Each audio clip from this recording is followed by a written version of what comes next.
ओम स्थापकाय च धर्मस्य सर्वधर्मस्वरूपिणे अवतारवरिष्ठाय रामकृष्णाय ते नमः। जननीं शारदां देवीं रामकृष्णं जगद्गुरुं पादपद्मे तयोः श्रुत्वा प्रणमामि मुहुर्मुहुर्। नमस्ते यतिराजाय विवेकानन्दसूरये सत्सित्सुखस्वरूपाय स्वामिने तापहारिणे। ஐந்து கரத்தனை யானை முகத்தனை இந்தி நிளம்பிரை போலும் எயிற்றனை நந்தி மகந்தனை ஞான கொழுந்தினை புந்தியில் வைத்தடி போற்றுகின்றேன்.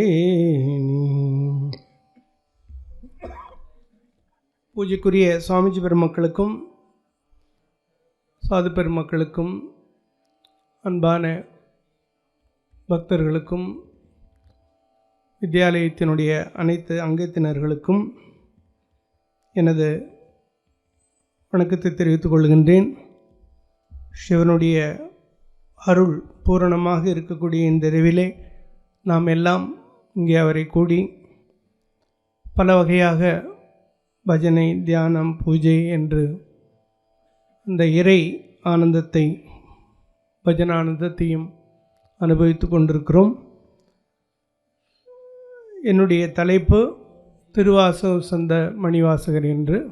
உலகெலாம் உணர்ந்தோதற்கரியவன் நிலவுலாவிய நீர்மலிவேணியன் அலகில் ஜோதியன் அம்பலத்தாடுவான் மலர் சிலம்படி வாழ்த்தி வணங்குவாம். தொல்லையிரும் பிறவி சூழும் தலை நீக்கி அல்லலறுத்து ஆனந்தமாக்கியதே எல்லை மறுவா நெறியளிக்கும் வாதவூர் எங்கோன் திருவாசகம் என்னும் தேன். வான் கலந்த மாணிக்க வாசகனின் வாசகத்தை நான் கலந்து பாடுங்கால் நற்கருப்பன் சாற்றினிலே தேன் கலந்து பால் கலந்து செழுங்கனி தீஞ்சுவை கலந்து ஊன் கலந்து உயிர் கலந்து உவட்டாமல் இனிப்பதுவே.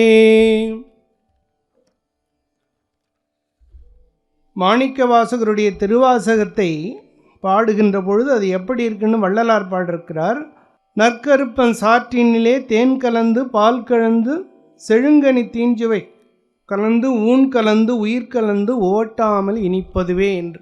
வாட்டமிலா மாணிக்க வாசகனின் வாசகத்தை கேட்ட பொழுதங்கிருந்த கீழ்ப்பறவை சாதிகளும் வேட்டமுறும் பொல்லா விலங்குகளும் மெய்ஞான நாட்டமுறும் என்னிலிங்கு நான் அடைதல் வியப்பன்றே.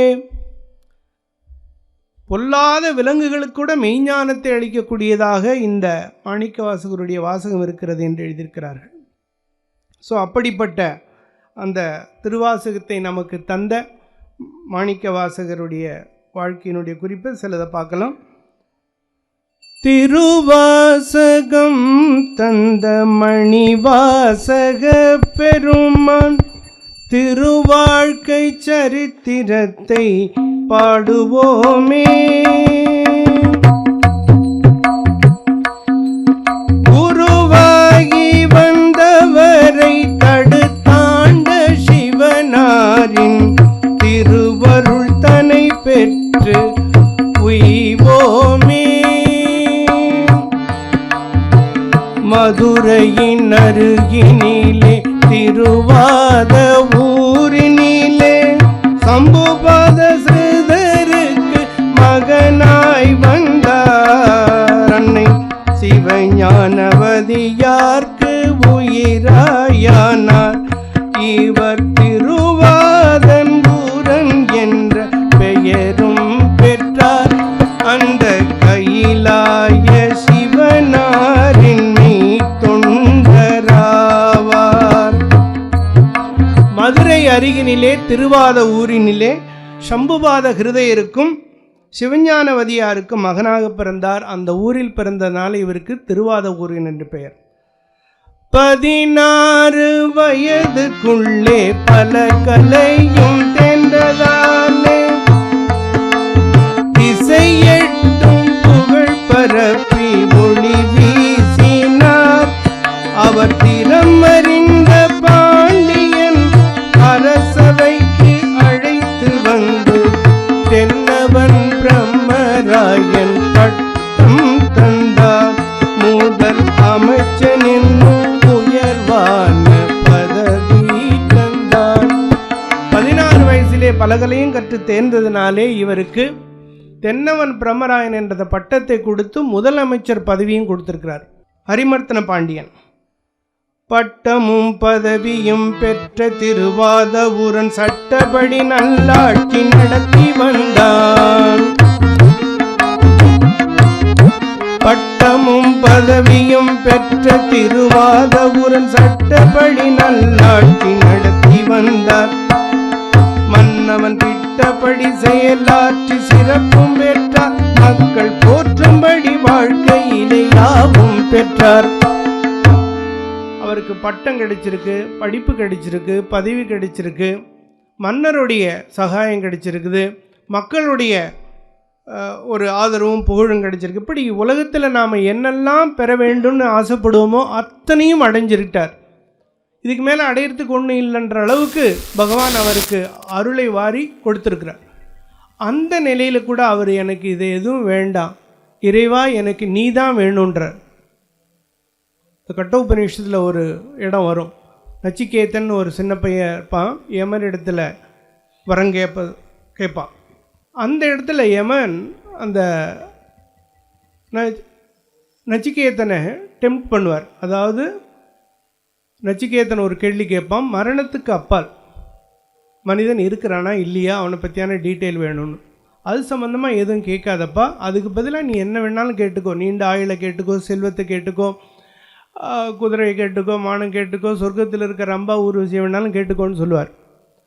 ஆனால் இதெல்லாம் எதுவுமே எனக்கு வேண்டாம், இதனால எல்லாம் அழிவு தான் ஏற்படும், எனக்கு அந்த ரகசியம்தான் வேணும், மரணத்துக்கு அப்பால் என்ன நடக்குதுன்ற ரகசியம் வேணும். அதாவது ஆத்மாவை பற்றிய தத்துவத்தை. அப்புறமா அதனால் மகிழ்ச்சி அடைந்து சந்தோஷமாக யமபெருமான் அவருக்கு ஆத்ம தத்துவத்தை போதிக்கிறார். அதே மாதிரி ஒரு இடம் இங்கே வருது. இப்போ அவருக்கா தரேன்னு தான் சொன்னார், தருவாரா என்னன்னு தெரியும். இங்கே எல்லாமே கொடுக்கப்பட்டிருக்கிறது மாணிக்கவாசருக்கு. அப்போ கூட அவர் எதெல்லாம் எனக்கு வேண்டாம் அப்படின்னு சொல்லிட்டு நேராக சோமநாத சுந்தரேஸ்வரர் கோயிலுக்கு போயிட்டு அவர் பகவான் இடத்துல ஒவ்வொரு நாளும் பிரார்த்தனை பண்ணுறார். எனக்கு வாழ்க்கையில் இது எதுவும் வேண்டாம் அப்படின்னு சொல்கிறார். இதுக்கு இடையில் அந்த மன்னருடைய அரசவையில் அவருடைய குதிரைப்படை ரொம்ப வீக்காக இருக்கிறதுனால புதுசாக குதிரை வாங்கணும்னு நினைக்கிறாங்க. மேற்கு கடற்கரையில் குதிரைகள்லாம் வந்திருக்குன்னு சொல்லி அதை வாங்கிறதுக்கு சரியான ஆளுன்னு சொல்லி இந்த திருவாத ஊரரைத்தான் அனுப்பி வைக்கிறார் மன்னர் அரிமர்த்தன பாண்டியன். பணம் நிறையா பொக்கிஷத்துலேருந்து செல்வத்தெல்லாம் எடுத்துக்கொண்டு ஒரு சின்ன படையினுடைய பிரிவையும் அனுப்பி அவருக்கு துணையாக குதிரை வாங்கிட்டு வர்றதுக்கு அனுப்புகிறார். இப்படி அனுப்பும் பொழுது நேராக மாணிக்கவாசகர் மதுரை கோயிலுக்கு போயிட்டு பகவான்கிட்ட பிரார்த்தனை பண்ணுறார். மதுரை புரிவாசா மீனாட்சி சுந்தரேசா, குதிரைகள் வாங்க என்னை பணித்ததும் ஏனீசா, பதிவுந்தன் பணி செய்ய பாரினில் வந்த என்னை கதியின்றி விட்டதேனோ கைலாசா. பட்டமும் நான் வேண்டேன், பதவியும் நான் வேண்டேன், பேர் புகழ் செல்வம் என்று எதுவும் நான் வேண்டேன், மண்ணையும் நான் வேண்டேன், விண்ணையும் நான் மண்ணுலகில் பிறந்து இழைத்து இறக்கவும் நான் வேண்டேன்.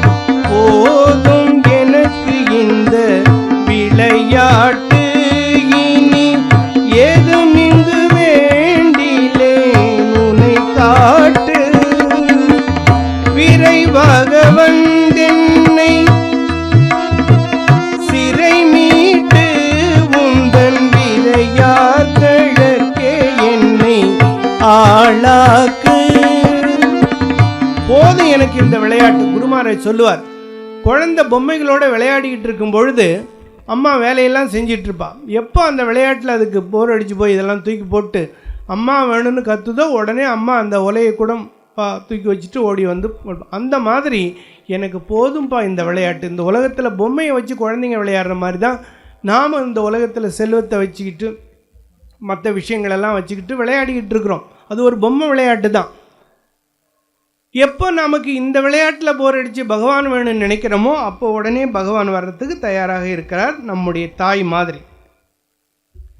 ஸோ இறைவனுக்கிட்ட அவர் அழறார், பொய்யான வாழ்க்கை இது போதுமையே உலகின் மெய்யே உன் அருள் வாழ்வை தாருமையே. உன் பணி செய்திட உலகத்தில் வந்த என்னை கண்பணி செய்திட தடுத்தாண்டான் மன்னனே.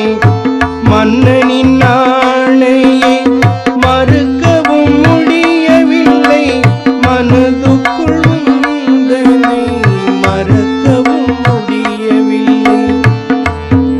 உன் பணி செய்யறதுக்கு தான் இந்த உலகத்தில் நான் வந்தேன். ஆனால் தன்னுடைய பணிக்கு என்னை ஆளாக்கிட்டான். இப்படி சிந்தனை வேறாக செயல்கள் வேறாக நான் எத்தனை நாளைக்கு வாழ்ந்துக்கிட்டு இருப்பேன். என்னுடைய சிந்தனையெல்லாம் உன் மேலே இருக்குது, ஆனால் எனக்கு உலக பணிகள் கொடுக்கப்பட்டிருக்கிறது. அதுலேருந்து என்னை நீ வந்து தடுத்தாள வேண்டும் அப்படின்னு சொல்லி இறைவன்கிட்ட பிரார்த்தனை பண்ணிக்கிட்டு குதிரை வாங்கிறதுக்கு புறப்பட்டு போகிறார். போகிற வழியில் அங்கே சிவநாம சங்கீர்த்தனம் கேட்குது. அந்த திருப்பெருந்துறை என்ற இடத்துல அரஹர சிவ சிவ போல மகேஸ்வர சம்போ சங்கரா. அரஹர சிவ சிவ போல மகேஸ்வர சம்போ சங்கரா. சிவ சம்போ சங்கரா. அரஹர சிவ சிவ போல மகேஸ்வர சம்போ சங்கரா. சிவ சம்போ சங்கரா. இப்படிப்பட்ட அந்த சிவநாம சங்கீர்த்தனை கேட்ட உடனே தாயை கண்ட அன்று மாதிரி தாய் பசுவை பார்த்த கண்ணுக்குட்டி மாதிரி ஓடுறார். ஓடி பகவான் அவருடைய காலில் விழுந்து, குருவே உன் திருவடியை நான் சரணடைந்தேன், உன் அருளே என்னை வழிநடத்த விழைகின்றேன் அப்படின்னு சொல்லி பகவான் காலில் விழுந்து வேண்டார். தேடிய பொருள் தன்னை கண்டு கொண்டேன், வாடிய மனமலரும் மலர கண்டேன். பாடிய வேதங்கள் ஓதிய பொருள் என்னை தேடி வந்தனை தீட திகைத்து நின்றேன்.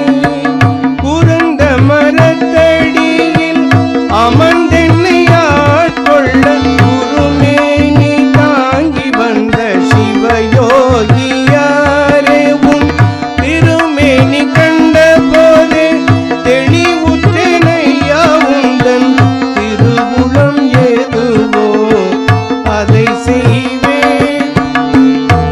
உங்களை பார்த்த உடனே எனக்கு தெளிவு கிடைச்சிட்டு. தெளிவு குருவின் திருமேனி காண்டல், தெளிவு குருவின் திருநாமம் செப்பல், தெளிவு குருவின் திருவார்த்தை கேட்டல், தெளிவு குரு ஒரு சிந்தித்தால்.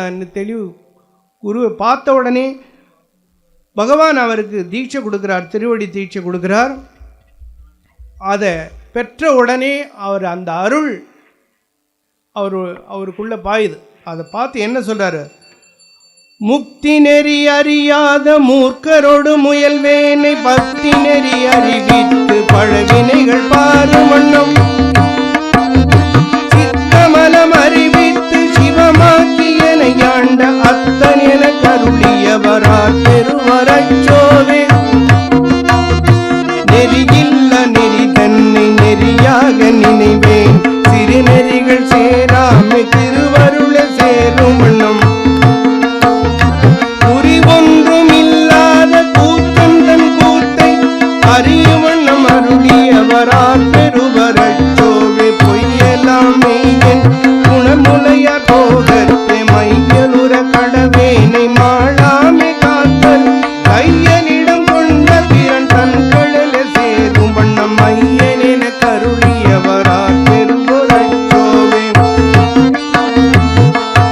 இந்த மாதிரி முக்தி நெறி அறியாத மூர்க்கரோடு முயல்வேனை பக்தி நெறி அறிவித்து பழவினைகள் பாரு வண்ணம் சித்தமலம் அறிவித்து சிவமாக்கி எனையாண்ட அத்தன் எனக்கு அருளியவாறு யாரு இந்த மாதிரி அருளுவா அப்படின்னு சொல்லி மெய் மறந்து பாடுறார்.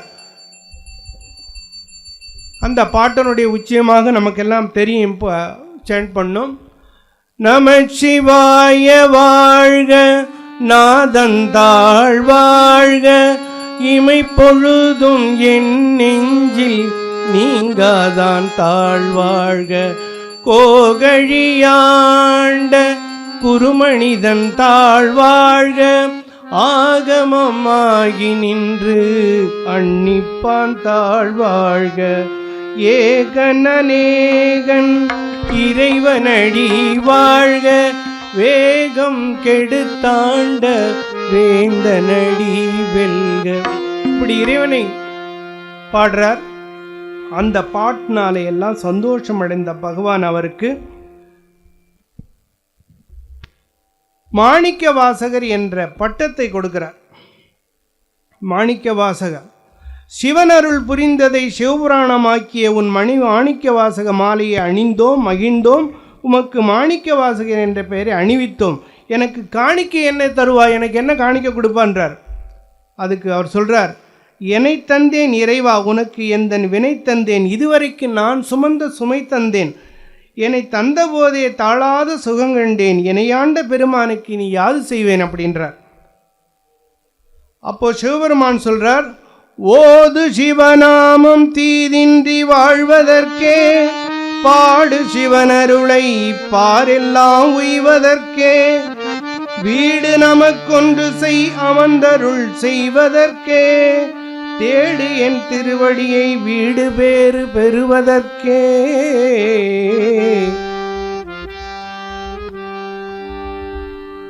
அந்த ஊர்ல இறைவனுக்கு உன் திருவாசகத்தாலே சிவனாரின் புகழ்பாடு என் திருக்கோவிலை பெரிதாக்கி செய்திடுவாய் வழிபாடு திருத்தலங்கள் தோறும் சென்று தெல்லையிலே நீ இளைப்பாறு திருப்பாட்டின் பொருள் தண்ணில் தெல்லையிலே நீ வந்து சேர் அப்படின்னு சொல்கிறார். தெல்லையில் போய் இருக்க சொல்கிறார். இதுக்கு இடையில் மன்னன் தெரிய வருது, குதிரை வாங்க போனவர் குதிரையை கட்டாமல் கோயில் கட்டிகிட்டு இருக்காருன்னு சொல்லி உடனே மன்னன் அவரை அழைச்சிட்டு வந்து ஜெயிலில் போட்டு பனிஷ்மெண்ட் கொடுக்க சொல்கிறான். அப்போது மன்னர் வந்து இந்த மாதிரி குதிரை வாங்க கொடுத்த பணத்தை செலவு பண்ணி நீ என்னை ஏமாற்றிட்ட, உனக்கு நான் பட்டம் தந்தேன் பதவி தந்தேன் எல்லாம் கொடுத்தேன், ஆனால் என்னை இப்படி ஏமாத்திட்டிய ஏன்னு கேட்குறார். அப்போது அவர் சொல்கிறார் மாணிக்கவாசகர், மண்ணாலும் உந்தனுக்கு நான் மந்திரியாக இருந்தவரை என்னாலும் பிழையேதும் செய்ததில்லை மன்னா, எண்ணத்தால் கூட நான் பிழையேதும் செய்தேன். ஆனால் இன்று விண்ணாலும் தேவர்களும் மூவர்களும் தேடும் அந்த கண்ணாளன் எனையாள நான் என் செய்வேன். இப்பொழுது இறைவன் என்னை ஆண்டு கொண்டிருக்கிறான். நான் உங்களுக்கு மந்திரியாக இருக்கிற வரைக்கும் ஓகே, இப்போ நான் யாருக்கு அடிமையாக இருக்கிறேன்?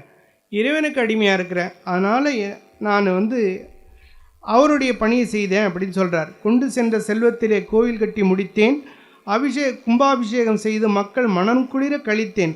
நீங்கள் நல்ல வழியில் சேர்த்த செல்வத்தை எல்லாம் பொன்னை எல்லாம் நல்வழியில் செலவிட்டேன், இதில் குற்றம் என்ன செய்தேன் என்று கேட்குறாரு. அப்படி கேட்ட உடனே அரசன் கோபம் கொண்டு, அரசாங்க பணத்தை நீ களவாடினாய், ஆண்டவன் பணி என்று என்னை ஏமாற்றினாய், அரசாங்க தண்டனைக்கு ஆளாகி நீ அலறாமல் பதறாமல் பதில் பேசுகின்றாய், விஞ்ஞானம் பெற்றதால் வந்த இந்த நாட்டு உனக்கு பயமே இல்லையா அப்படின்னு கேட்குறார். அவருக்கு எனக்கு பயமே இல்லை, புற்றில் வாழறவும் மஞ்சேன் பொய்யர் தம்மையும் மஞ்சேன் கற்றை வார் சடையம் மன்னல் கண்ணுதல் பாதம் நன்னி மற்றுமோர் தெய்வம் தன்னை உண்டென நினைத்தெம்பெம்மான் அற்றில்லாதவரை கண்டால் அம்ம நான் அஞ்சுமாறே. சிவபெருமானை பார்த்த பிறகு இன்னொரு தெய்வம் ஒன்றுட்டு நினைக்கிறாங்களே, அவங்கள பார்த்து தான் நான் பயப்படுறேன்.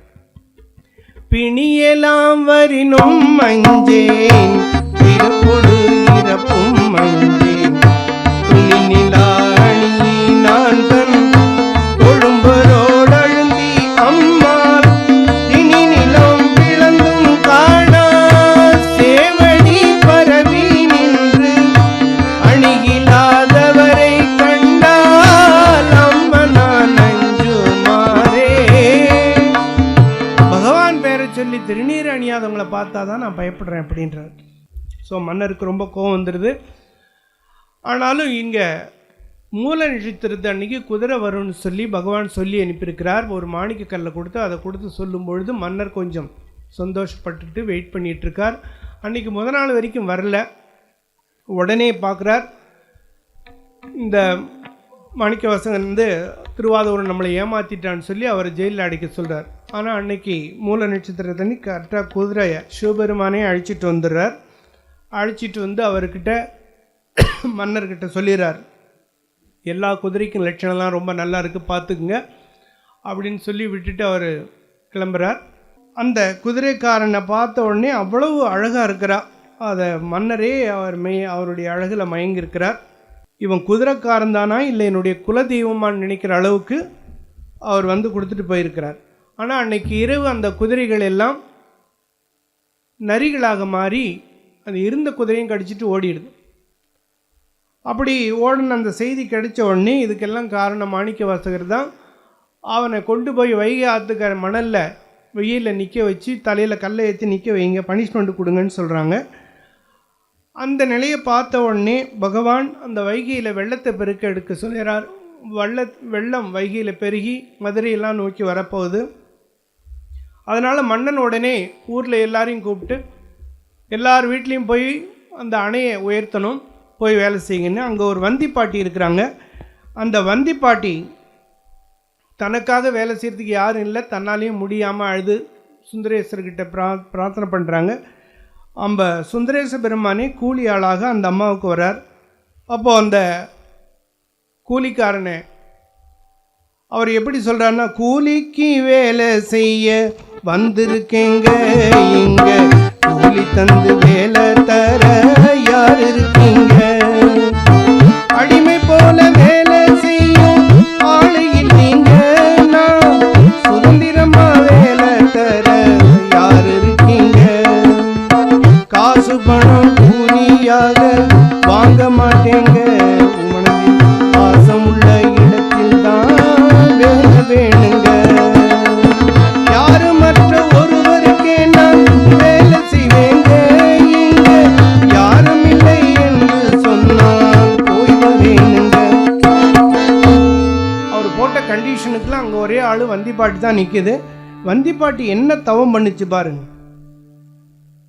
தேவரும் மூவரும் தேடியும் காணாத தேவாதி தேவன் அவரை தேடி வந்து அடிமுடி காட்டாத அனலான சிவரூபம் அன்னை உன் அன்பாலே குளிர்ந்து ஒரு கூலியாக வந்து அன்னை கொடுத்த அந்த அமுதத்தை உண்டிட்டு அந்த அம்மா எவ்வளோ தவம் பண்ணியிருக்கணும்.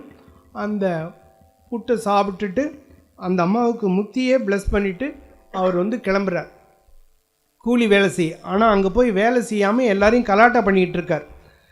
அப்படி கலாட்டா பண்ணும்பொழுது அவங்க வேலை செய்யறதையும் கெடுக்கிறார். என்ன பாடி கெடுக்கிறார்? ஆத்துக்குள்ள வெள்ளம் வந்தா அணை கட்டி தடுப்பீங்க, சமுத்திரமே பொங்கி வந்தா என்ன செய்ய போறீங்க, உலக படுத்த இறைவனு கேட்டா உலகம் சொந்தங்க, இதுல உரிமை பேசும் சனங்கள் எல்லாம் சின்ன குழந்தைங்க, இறைவன் தந்த பரிசுகள் தானே சகல வசதிங்க, இறையருளின் சின்னங்கள் தானே பட்டம் பதவிங்க, பொன்னும் பொருளும் தந்தது யாரு எண்ணி பாருங்க, இன்னும் கணக்கு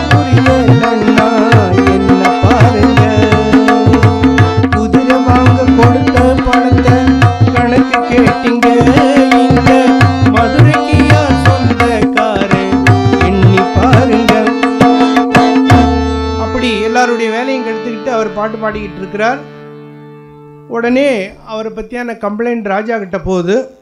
அங்கே ஒருத்தன் வந்தி பாட்டுக்கு வேலை செய்யறதுக்காக வந்திருக்கிறான். அவன் வேலையை செய்யாமல் என்னடா பண்ணுறான், ஆடி பாடுறாங்கும் இங்கும் ஓடுறான், ஆனந்த கூத்தாடி அழகெல்லாம் காட்டுறான்.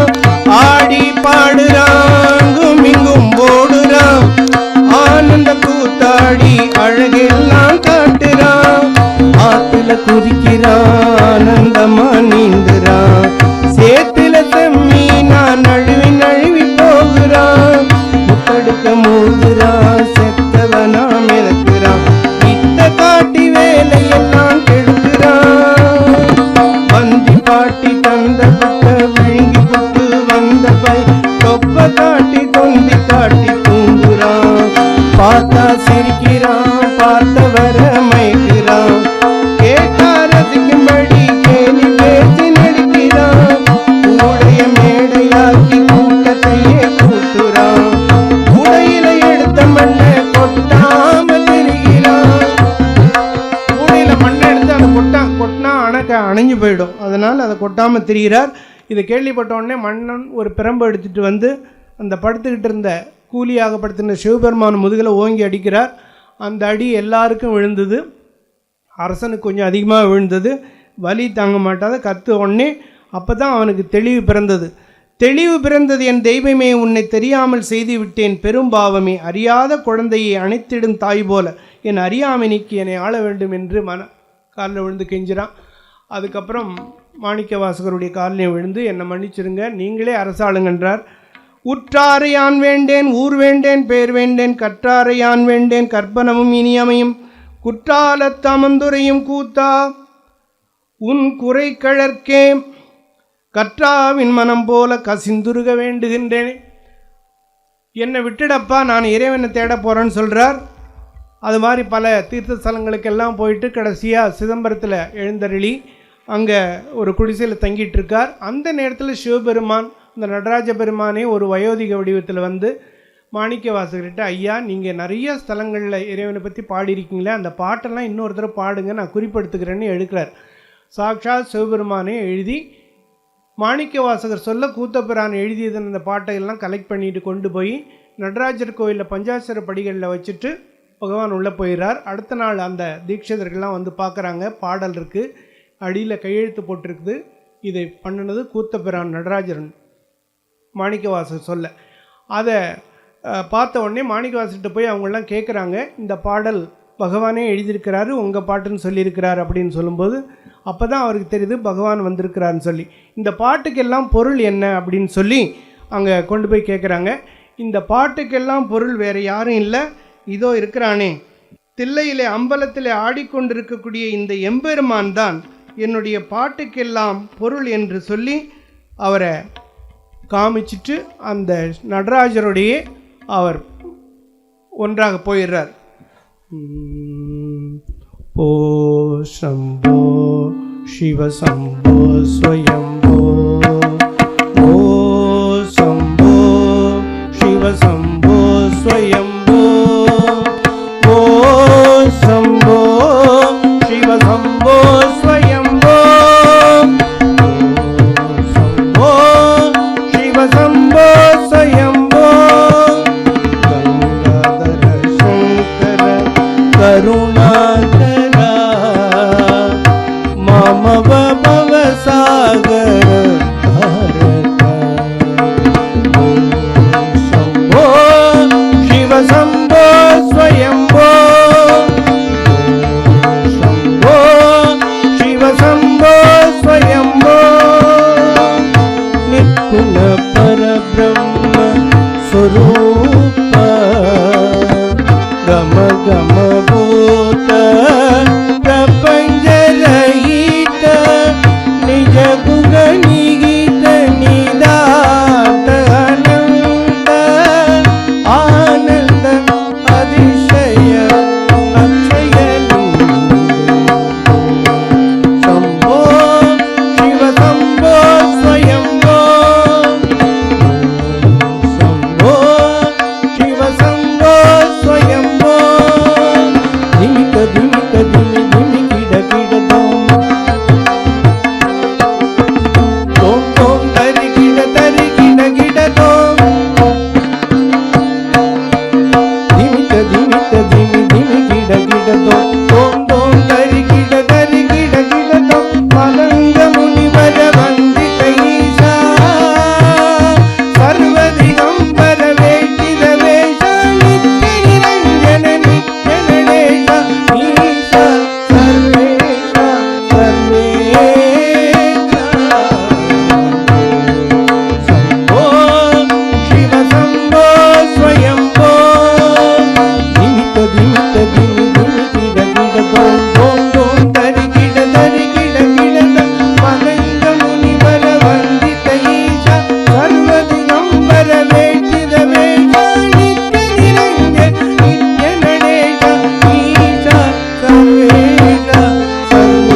நம்ம பார்க்க வேண்டியது, மாணிக்க வாசகரை அருள்வதற்காக குரு வடிவில் வந்தார்.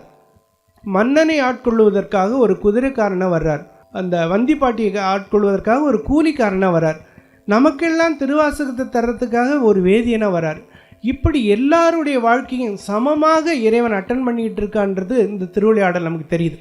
சமோகம் சர்வபூதேஷன்னு சொல்லி பகவத்கீதையில் பகவான் சொன்னான், எல்லாருக்கும் பொதுவாக இருக்கிறேன் அப்படின்னு.